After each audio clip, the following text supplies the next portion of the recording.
Hello everyone, আসসালামু আলাইকুম। সবাই কেমন আছেন? আজকে আমি আপনাদের সঙ্গে আবারও চলে এসেছি ছোট্ট একটা আবারও মিনি ব্লগ নিয়ে। তো এখানে দেখতে পাচ্তেছেন এখন মালদা কাটা হচ্ছে। বাট মালদা কি কোনোদিন এত বড় কেউ দেখেছেন? অবশ্যই কমেন্টে জানাবেন। তো এত বড় মালদা দেখে তো পুরাই আমি অবাক যে আসলে কি এত বড় মালদা কোনোদিন হয়। তো যাই হোক, আমাদের বাসায় যতগুলো মালদা নিয়েছে সবগুলোই মিডিয়াম সাইজের। তো এটা একটু বড়, মনে হয় জাম্বুরা এরকম লাগতেছিল, কিন্তু রস অনেক সুন্দর ছিল। আর কিন্তু টক, এটা মিষ্টি না, টক। কিন্তু যখন দোকানদার দিয়েছে তখন বলেছে খুবই মিষ্টি, কিন্তু বাসায় নিয়ে এসে দেখি মানে অনেক টক। তো যাই হোক, এই দেখেন আমার বোন আবার আমাকে সুন্দর করে সাজিয়ে দিয়েছে যে ভিডিও করতেছো তো একটু ভিডিও করো, সুন্দর করে আমাকে সাজিয়ে দিয়েছে লবণ ছিটা দিয়ে। এই যে আমি এখন খেয়ে নিচ্ছি, তো অনেক টেস্ট। আর সাইডে দেখতেছি ভাবি আবার শিং মাছ বের করেছে, সুন্দর করে ধুয়ে রেখে দিয়েছিল আগে থেকেই। তো এখন শুধু এক ধোয়া দিয়ে এখন ভাবি রান্না করবে। তো ভাবি এখানে আবার মরিচ, পেঁয়াজ আর কাঁচামরিচ দিয়ে সুন্দর করে এখন এটা সুন্দর ভেজে নেবে। আর এখানে চুলার আগুনটা ধরে দিল। আর আপনারা জানেন যে চুলার আগুনের টেস্ট কিন্তু সেই সুন্দর হয়, অনেক মজার হয় খাবার। যে গ্যাসে যে স্বাদটা আপনারা পাবেন না, কিন্তু চুলা রান্নায় সেই স্বাদটা পাবেন।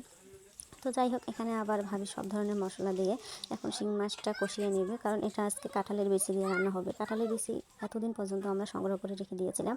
ভাবি আবার খুব পারদর্শী এগুলো বিষয় নিয়ে, কারণ উনি আবার কী করে, মানে যত আনকমন খাবার আছে উনি সব তৈরি করার জন্য ব্যস্ত হয়ে পড়ে আমাদেরকে খাওয়ানোর জন্য, কারণ উনি মানে খাওয়াইতে খুব ভালোবাসে। তো যাই হোক, এই দেখেন সুন্দর করে মাছগুলো কষিয়ে নিয়ে এখন এখানে কাঁঠালের বিচি, কাঁঠালের বিচির যে বেটে রেখে দিয়েছিল ওগুলো এখন কষিয়ে নেবে সুন্দরভাবে। তো ওগুলো আগে থেকেই ধুয়ে তারপরে সিদ্ধ করে বেটে রেখে দিয়েছিল, তাই এখানে এখন ভাবি এইগুলো সুন্দর করে এখন কষিয়ে নেবে। যতক্ষণ মশলার গন্ধটা যায় না ততক্ষণ পর্যন্ত কষিয়ে নেবে। আর এদিকে দেখেন আমার বোন আবার আলু চিকন চিকন করে কাটতেছে। ও মানে আবার শিং মাছ দিয়েও রান্না করা হবে আলু, আর এখানে শিং ভাজিও কেটে রাখা হয়েছে, এটাও আবার রান্না করবে। মানে উনি কিন্তু রান্নাতে খুব পারদর্শী, উনি কিন্তু খাওয়াইতে খুব ভালোবাসে মানুষকে। মানে যে যখনই যেটা মুখ দিয়ে বলবে তখনই সেটা করার জন্য রেডি হয়ে যায়। তো ওনাকে একবারও বলা লাগে না যে এটা খাবো ওটা খাবো, নিজের মনে করে সব কিছুই করে। তো যাই হোক, দুই সাইডে উনি ওনার মানে কাজ দেখে বুঝতে পারতেছেন যে উনি কতই পারদর্শী। দুই সাইডে কাজই করতেছে, কাটাকাটিও করতেছে। এবারে পাশে আপনার কাঁঠালের বেশি সুন্দরভাবে দেখেন কষিয়ে নিয়ে এখন এখানে পরিমাণ মতো পানি দিয়ে দিল। আর এখানে ধনিয়া পাতা ছড়িয়ে দিল, বেশি করে ধনিয়া পাতা। দেখেন আমরা সবাই এবার ধনিয়া পাতা খেতে খুব ভালোবাসি, যদি হয় আবার বাসার নিজের জমির ধনিয়া পাতা টাটকা টাটকা, তাহলে তো আরও স্বাদ। তো যাই হোক, এখানে ভাবি আবার সব কিছু দিয়ে মশলা দিয়ে আবার একটু লবণ দিয়ে দিল, কারণ লবণ কম হয়ে গেছিলো। এখানে আবার কি করবে, এখন শিং মাছগুলো দিয়ে দেবে, তার আগে একটু মশলা গুঁড়ো, গরম মশলা গুঁড়ো দিয়ে দিল। তো রান্নাটা কিন্তু করতেছে বিকালে, মানে জানেন তো আপনারা যারা গ্রামে থাকেন তারা অবশ্যই জানেন যে বিকালে কিন্তু তাড়াতাড়ি রান্না নিয়ে বসে যায় গ্রামের লোকরা, যেন তাদের যেন 7টা-8টা হতে হতে খাওয়া দাওয়া শেষ হয়, তারা ঘুমিয়ে পড়তে পারে।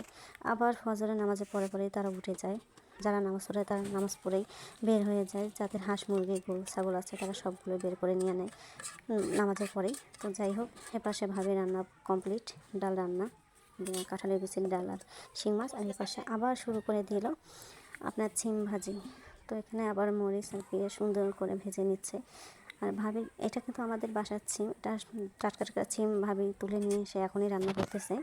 তো যাই হোক, ভাবি কিন্তু ছিম ভাজিটাও সেই সুন্দর হয়, মানে উনি সব কিছু রান্না খুব পরিপাটিভাবে করে, দেখেই হয়তো বুঝতে পারতেছেন ওনার পরিপাটিটা কত সুন্দর।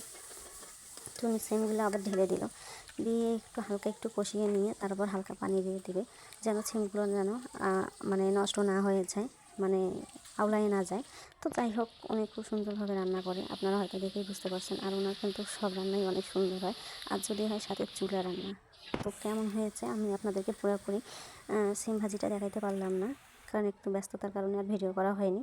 তো যাই হোক, কেমন হয়েছে রান্নাটা অবশ্যই কমেন্টে জানাবেন। আর ভালো লেগে থাকলে অবশ্যই পাশে থাকবেন, আর সবসময় এইভাবে পাশে থাকবেন। আল্লাহ হাফিজ।